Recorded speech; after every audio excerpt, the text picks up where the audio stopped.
Ladies and gentlemen, please start clapping now. Start clapping now. Start clapping now. Out of Jacksonville, Florida, touring comedian and former skate pro, Mr. Alan Tracy.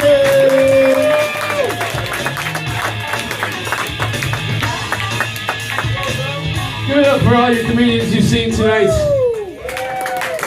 Thank you guys so much. It is so much fun to be here. I have been doing stand-up comedy for a very long time, 14 years so far. No, I mean, I'd be a lot better at it if I were funny. No, actually, this is great. I am at the point in my career I've reached a milestone that so many people before me they get to, like artists, singers, even actors and comedians as well. They get to this point in their career, and then it takes off, right? And I have actually reached this point in my career. I get so excited every time I think about it. I'm finally living in my car. Woo!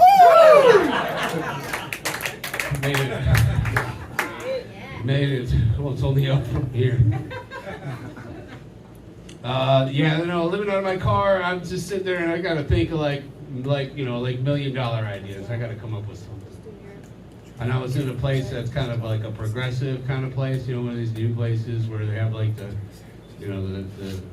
unisex bathroom, And I'm in there, and I look, and there's a little thing in the corner there, and it says, some things for the ladies. And I was like, that's not very progressive in this place, right? I mean, if you think about it, there should be like gender-neutral tampons. Right? Man-pons. For transgender men, right? You know what I'm saying? I don't know. It's a crazy subject. I know this, that the World Chess Organization is the first group to ban transgender competitions. The reason they said was because it's not fair to have two queens on one side of the board. Not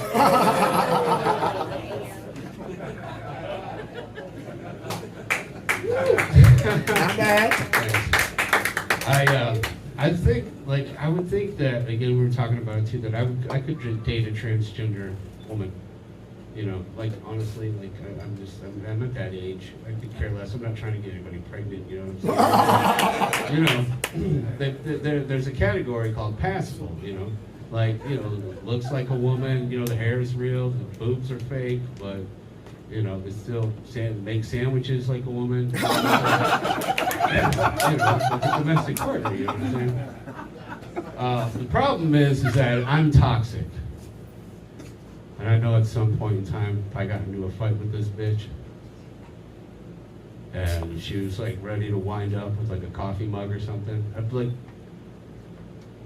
so toxic that I would definitely use her real name. Right? I'd be like, oh yeah, well, go ahead, you want to throw it? Come on, Kevin, throw it! Right? And then, it would hit me, and she'd be like, it's Kelly!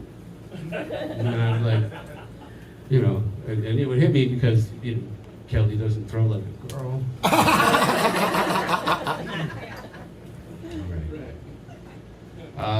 I was a deadbeat dad for 10 years. Yes, thank you for understanding what the was part. Or were you cheering that I was like, fuck them kids?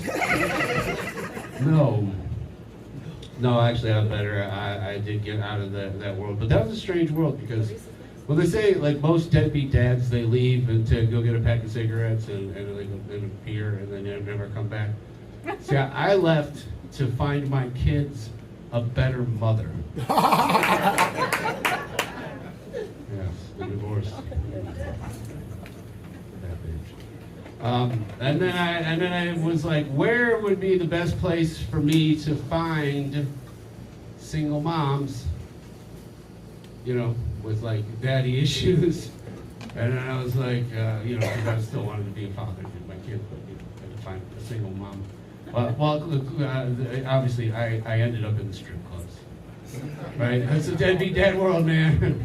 It's a deadbeat dad world, and one of the things I noticed, I asked strippers, how do you come up with your names, right?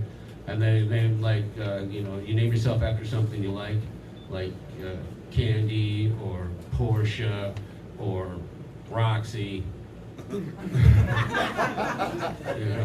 tequila. And I was getting a lap dance from a girl one time, and her name was Cinnamon. I said, if you name yourself after something you like, why do you call yourself Cinnamon? She said, do you like breakfast? And I was like, yeah. She's like, you want to get a lap dance from a girl named French Toast?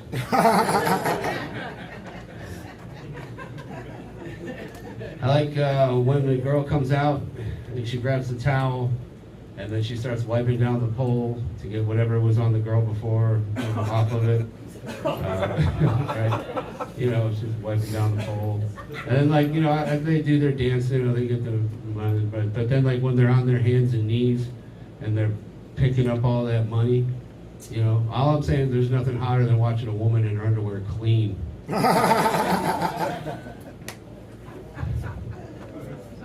lot of drugs in Deadbeat Dad world.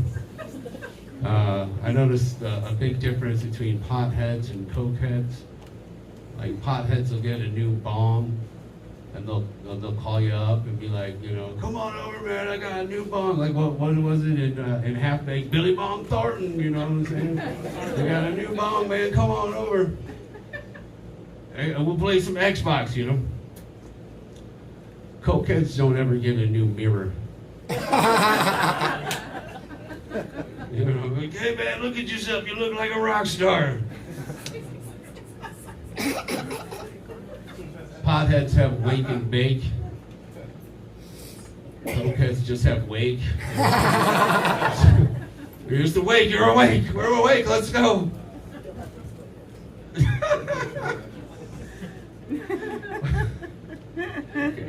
Okay.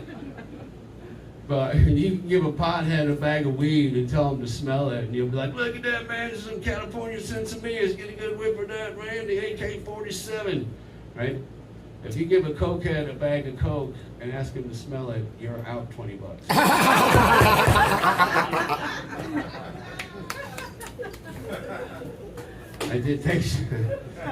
I did get clean and sober, and I got my health back. That's my favorite thing.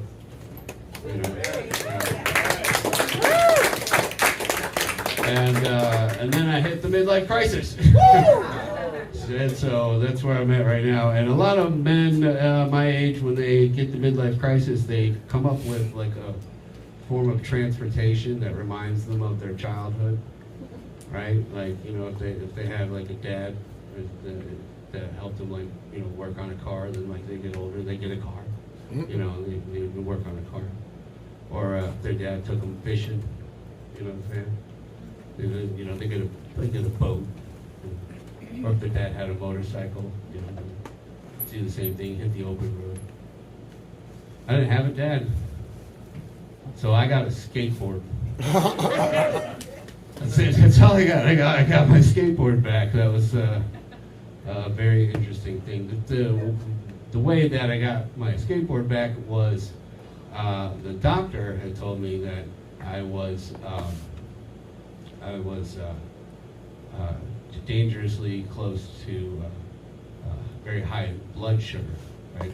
I had a very high A1C, and he was like, "You need to exercise," and I go, "What's that?"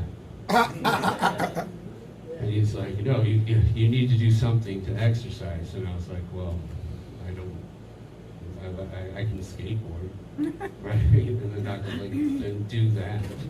And so in skateboarding, we have a phrase. There's a video game, back in the day, it's called Skate or Die, right? But then after just a few months of skateboarding, I had actually lowered my A1C, right? Yeah. So for me, it wasn't just skate or die, it was skate or diabetes. I'm Alan Tracy, thank you guys so much.